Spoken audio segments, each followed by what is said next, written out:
लेकिन पार्लियामेंट में खड़े होकर तकरीर कर रहे थे, बताओ कांग्रेस वालों तुमने 70 साल में क्या दिया है। मैंने सोचा मैं खड़ा होकर बताऊं, इतने में खड़गे जी हमारे कांग्रेस प्रेसिडेंट है वो मुड़े, बोले नहीं इमरान मत बताना, जो बताओगे ये उसको भी बेच देंगे, इनका काम सिर्फ बेचने का है, इसलिए मत बताना। और ये भाजपा के लोग कहते हैं कांग्रेस वालों बताओ 70 साल में क्या किया, हमसे 70 साल का हिसाब मांगते हैं।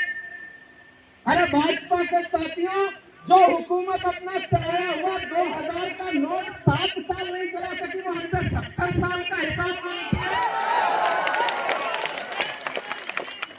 अरे भाई, चाय बेचने वाला पूरा भारत बेच रहा है, इसी काम में हासिल उसे महारत बेच रहा है कि रेल बिक गई तेल बिक गया बिका हवाई अड्डा, रेल बिक गई तेल बिक गया बिका हवाई अड्डा, सब कुछ बिकता देख के खुश है अपने जेपी नड्डा।